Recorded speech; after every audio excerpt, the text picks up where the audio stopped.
Celeb Savant Barrett Edelstein. We're at Solid Gold Podcast in Johannesburg, South Africa. And joining me today, we have got Margaret Gardiner. Hello, world. I hope you stay for a very fascinating conversation. Absolutely. So let's dive into this fascinating conversation straight away. You've had multiple elements in the creative space, the entertainment space. So let's rewind to the very, very beginning. At what age did you think, okay, understanding that you entered Miss South Africa, Miss Universe, what was the inclination to do that? South Africa was excluded from the Miss World pageant due to the politics of the day. Report had their first international pageant with a destination universe rather than Miss World. Mm-hmm. I was an 18-year-old international model. I was discovered at the age of 16 and invited to Paris to model. So I already had a base established. And the Afrikaans newspaper Report, who was sponsoring the event, asked me to enter the pageant to help propagate it. So I called my agent in Italy and I said, I'll be 3 weeks. And I landed up winning the small 3-day pageant, which was now called Miss RSA. And so I called my agent in Italy and I said, I'm going to be delayed another 3 weeks. I'm going off to Mexico. And they said, well, good luck. We'll, and I ended up winning that one. So it was never an ambition ever. And winning it as part of that journey of doing that separate to being a model, were there any aspects around the pageantry thing that actually surprised you that was like, oh, I never knew that this is part of it? Well, I had given zero thought to what a pageant was. Okay. So, but there were aspects that having been an international model helped me with. Okay. For instance, I was accustomed to being photographed. Okay. As a young person, I had been boycotted because of my country's politics. Mm. So I understood how some international people would react to me. And I was a pretty confident person and felt that I could represent my country with honor, no matter how other people framed it. I believe that there were aspects to South Africa, and I believe that too today. The people of South Africa are amazing. Oh, okay, yes. we do. We innovate. We are very creative, and we are multidimensional. Mm. And people don't know that about the tip of Africa. Come down and see us. Oh, yes. Hashtag drop that mic. I love that.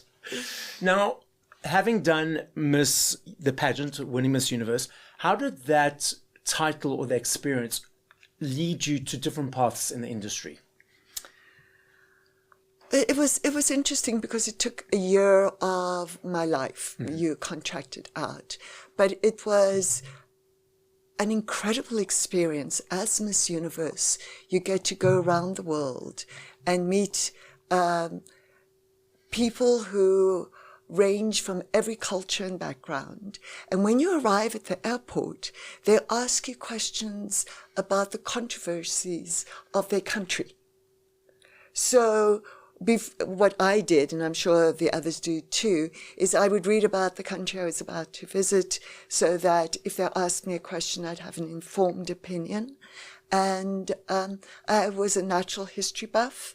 So I also love talking to people, yes. Not talking about myself, yes. But finding out about other people. Mm.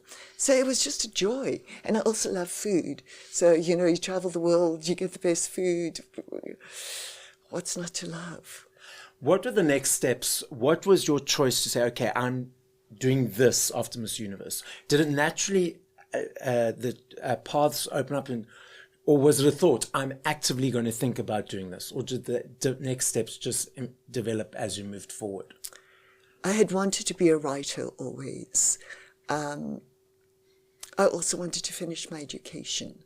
So I was smart enough to understand that the leverage that you get as someone holding a title like Miss Universe, it opens doors. So I stayed in New York for, I think it was 5 years. I lived with my first runner-up, Miss USA. She had been the favorite in the pageant, and typically everybody thought that we would hate each other. Ah, yeah. We became best friends. We lived together in New York for 5 years.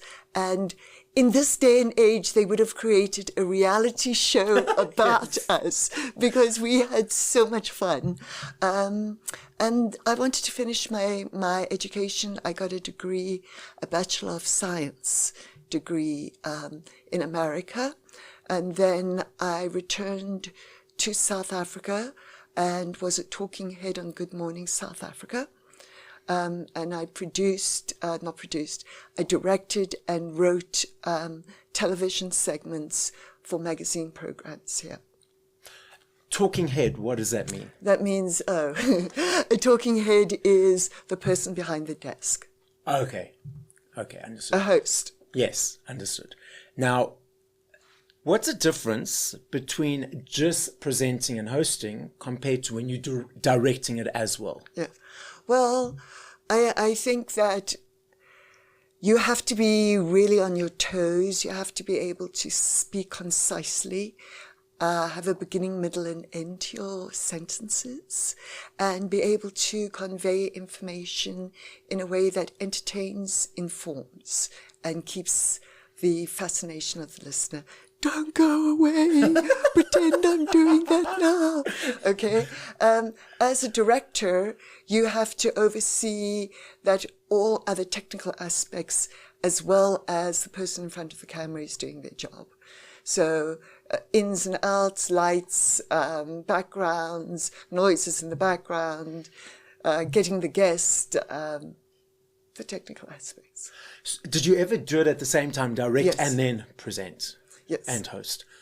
What was the decision to say for yourself, okay, I want to start directing?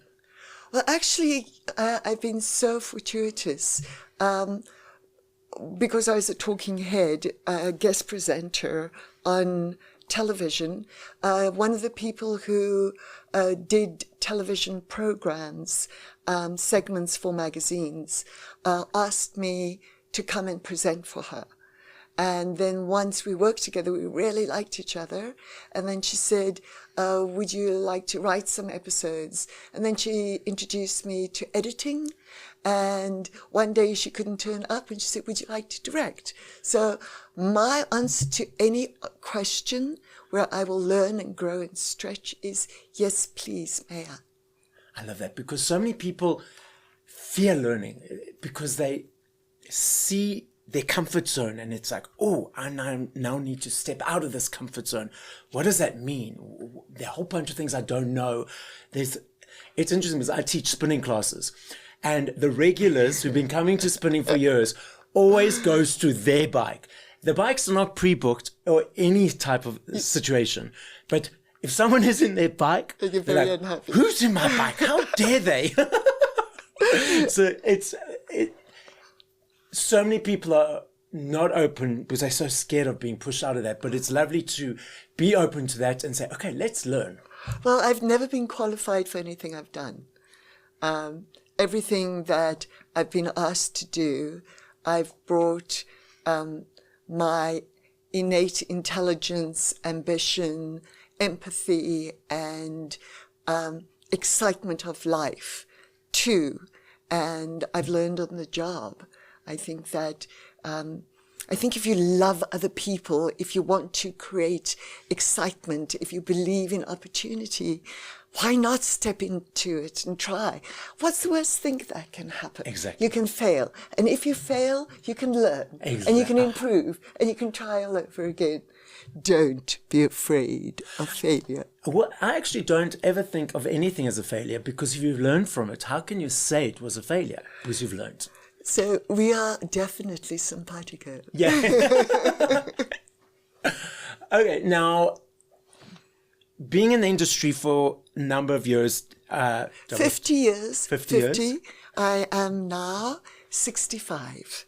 Well, how do you think technology, social media, all those different elements has changed things? It's changed it dramatically. Before, all you had to do if you were a reporter was ask really good questions, get something unexpected, and write a wonderful article. Today, a reporter has to be able to do everything. And even if you are the best reporter, you also have to have a social media following. Yeah. And I work in the entertainment industry in Los Angeles. They are starting to invite influencers onto the red carpet instead of reporters. Yeah. So to anybody out there listening, may I ask you please to follow me, Margaret Gardiner _Gardiner. Yes, Margaret _Gardiner, Instagram. Please. 1 second. Excuse me. Okay, so what are you currently doing in Los Angeles? I'm working as an entertainment reporter. Okay. I've worn different hats, from fashion editor of the Golden Globes, which deals with the red carpet and all the big stars. I have a YouTube channel, Margaret Gardiner Universe. I've helped the Golden Globes, when they were bought, transition with PR. I've worked in DEI, which is diversity, equity, and what's the I for? Inclusion. Yes. So I'm diverse, and the one thing, if anybody asks me to describe myself, is I am not one thing. You know, the picture I have is we all an octopus. That's our core, and you can have as many tentacles as you want. You can have one tentacle, or you can have 500 tentacles. So Barrett, podcast host, spinning instructor, digital brand manager, son, and you can have as many as you want. The challenge is that a lot of people think they only need to have one, or should only have one. So I love seeing that. And my octopus is normally purple. I don't know why. Somehow I immediately pictured you as a purple octopus. So that's right there. We're right on the money.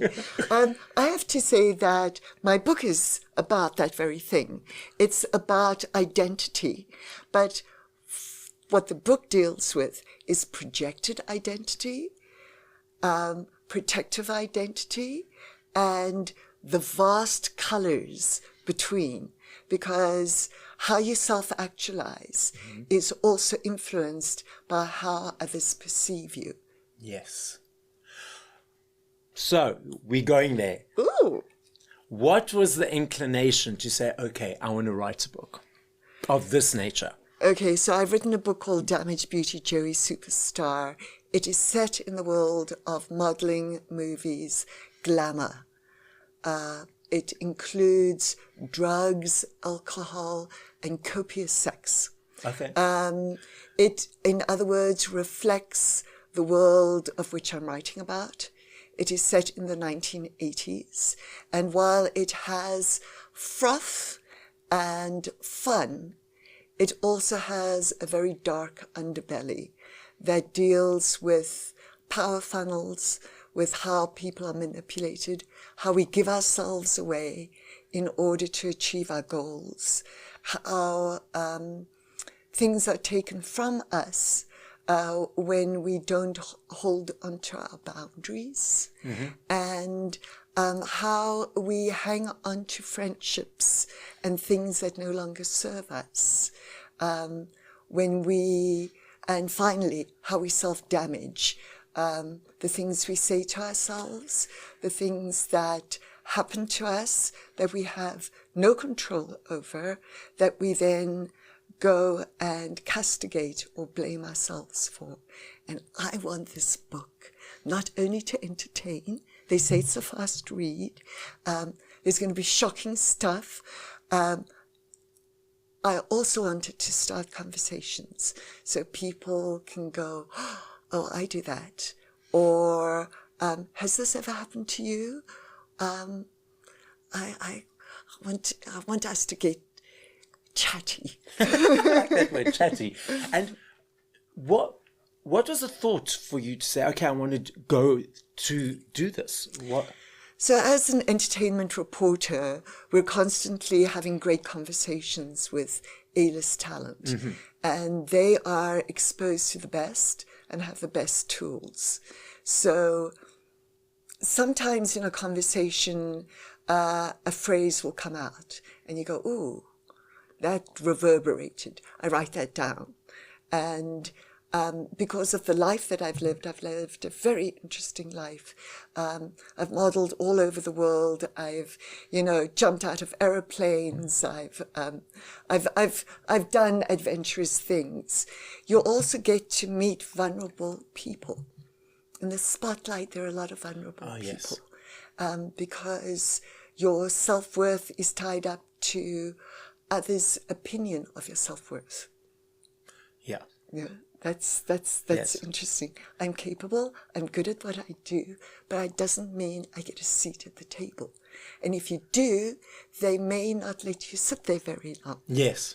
So there are all these nuances, and all of these truths that I've just mentioned also happen in real life, in other industries, to every person in the world. Absolutely. And so a lot of these things were starting to bubble. And I set out to write, The Devil Wears Prada, a light, fluffy, fashion, do-do-do-do-do-do-do. And what I got was consequential, deep, let's talk. Let's look at some of the, shadows of the world.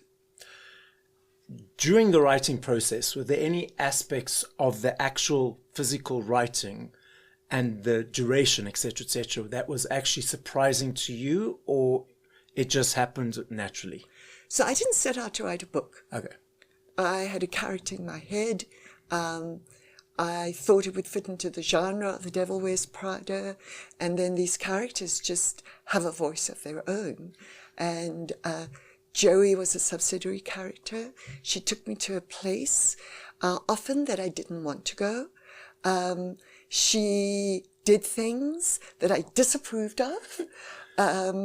She often ignored my cautions and insisted on being who she is.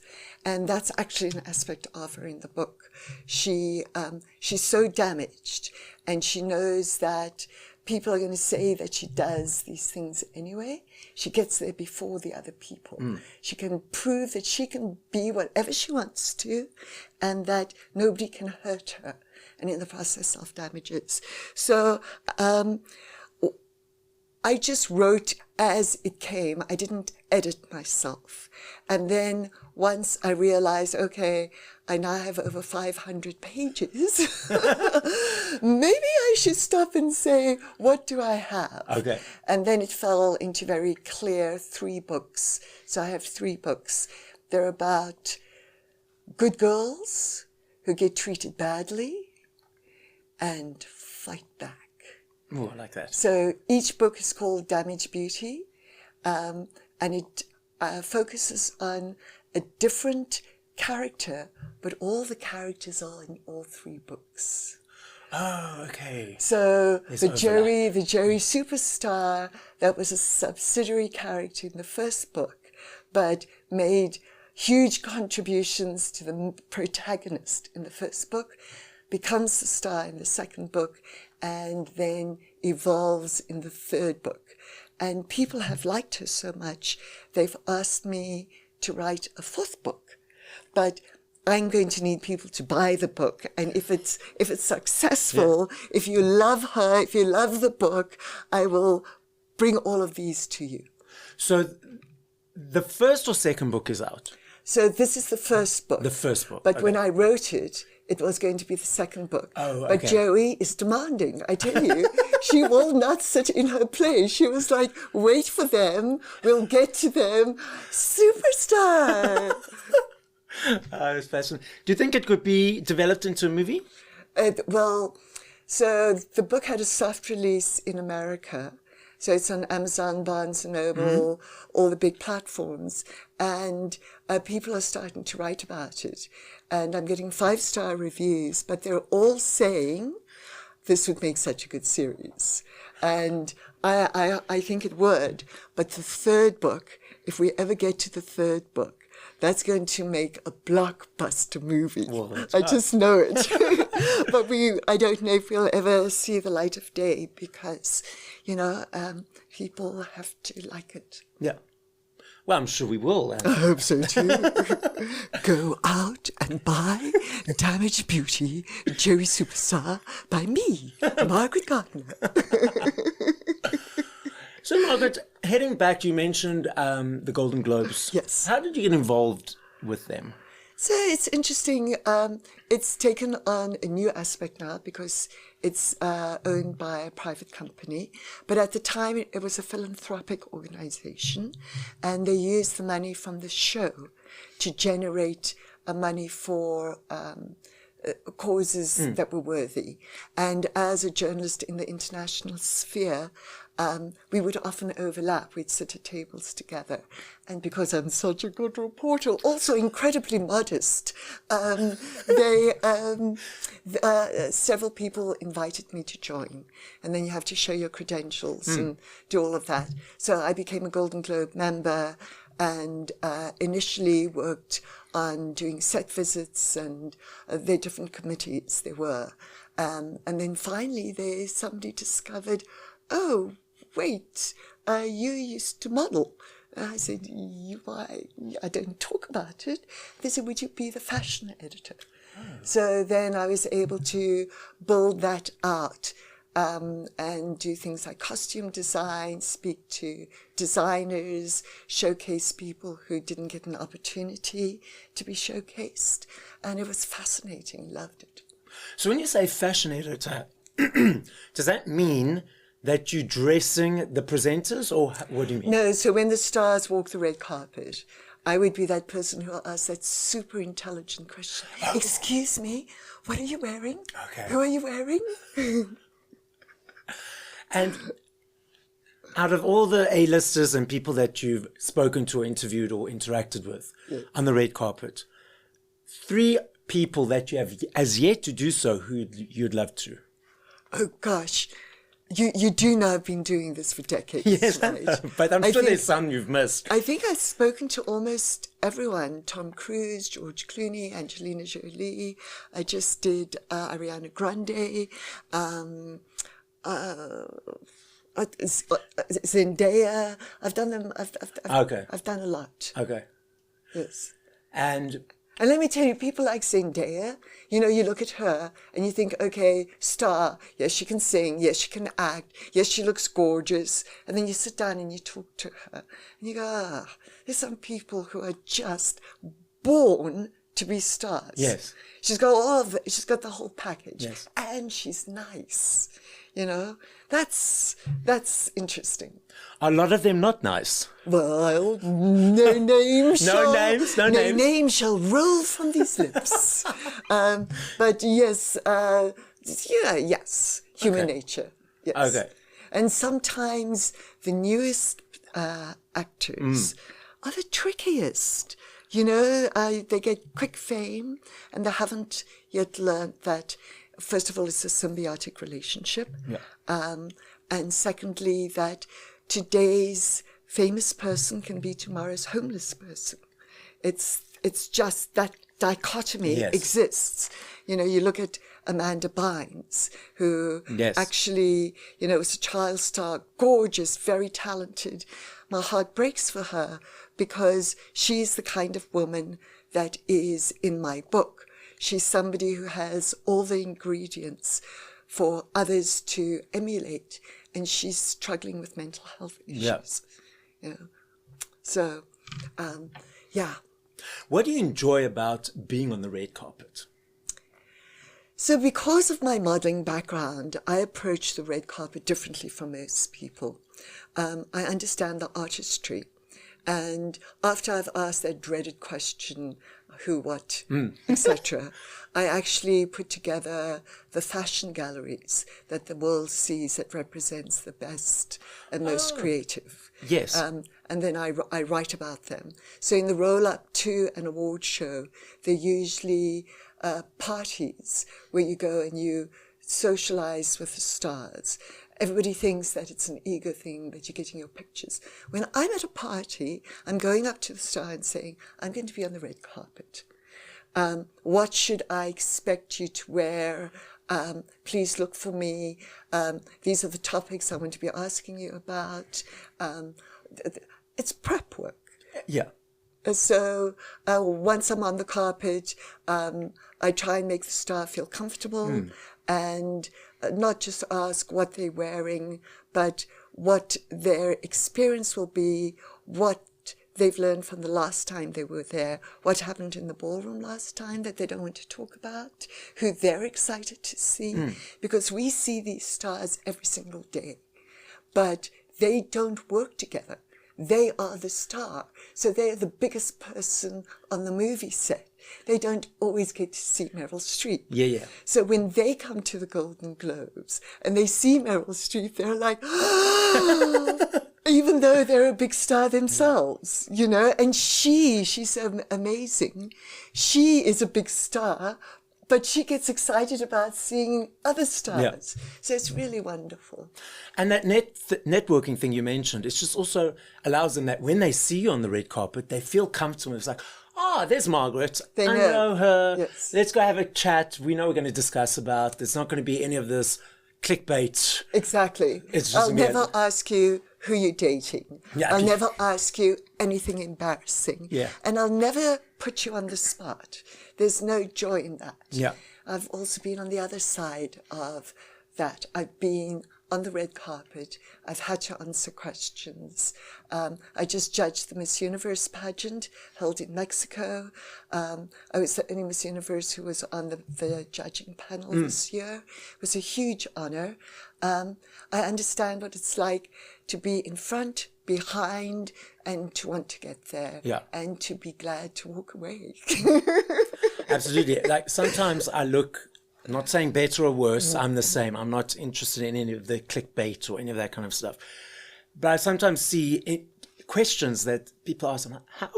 Like, I want to crawl under the rock, under the chair, just watching that. I'm like, how can you ask that question? It's just so intrusive.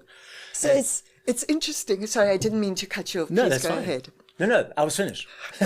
So recently I was bullied on social media, and at my grand age, it was kind of unexpected and I didn't have the tools to deal with it. And it happened like 2 days before I had to interview Nicole Kidman. And I knew the Globes were coming up. I wanted to ask her something I could recut for a red carpet issue for my YouTube channel. Yes. And so I began by, because it was unconscious. I said, Nicole, you know, I've recently been bullied and I wonder how. And before I could finish my question, she said, Margaret, you weren't bullied. How dare they? And she went off. And, you know, it's on my YouTube channel. But she then finished when she said that she stays away from social media. She doesn't read what's said. But when she finished, she said, Margaret, I'm so sorry that happened to you. And, you know, it's these like little human moments. Yes. Ryan Reynolds, when I interviewed him for Daredevil 2, I also wanted to speak Deadpool. to... Deadpool 2. Deadpool, sorry. Sorry. No, that's okay. Thank you for correcting me. I was actually, while I was talking, I was like, what was the name of that movie? And I had interviewed him for the Green Lantern. Yes. So I wanted to ask him, you know, about superheroes, and I had some intricate questions. And I somehow mentioned that I was writing a book and it was all connected. And when he finished, he remembered at the end of a 5-minute interview and said to me, I wish you good luck with your book. And so, you know, it's those human moments. Yes, yeah. Absolutely. There you go. Big star, big heart. Yeah, and also the thing is, one of my things is, and I learned this a while back, we all use 2-ply toilet paper. No one has gold-plated toilet paper. 3, darling, 3. There's no gold-plated toilet paper. So whenever I'm interacting with anyone, whether it's yourself... Oh my God, now I'm thinking. Macy Gray, the lady at the checkers counter, the people in my spinning class, I always think to myself, you using 2-ply, 3-ply, I should not wear a mask or present myself or project myself in a different way, because this is me and this is how I interact with everyone. You understand that the pink elephant happens, right?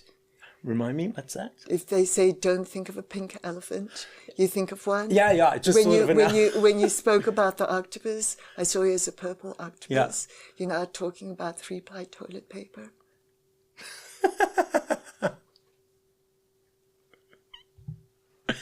So that is just a thing, because a lot of people see people with a label, like the CEO. It doesn't necessarily have to be entertainment or stars. And they're like, oh, now I need to No, a lot of change. people say they like to see pretend that they're the other person is naked, because that makes them less intimidating. But quite frankly, if I see another person naked, I would get more intimidated and not know what to say. So whatever works, Yes, you know. Absolutely. I love that. So Margaret, the podcast is listened to throughout the world. As a final message, what would you like to say to the audience? You know, a couple of things, because I'm very verbose. First of all, thank you for listening. Please look for the book, Diamond Beauty Joey Superstar, by Margaret Gardiner. But more important, don't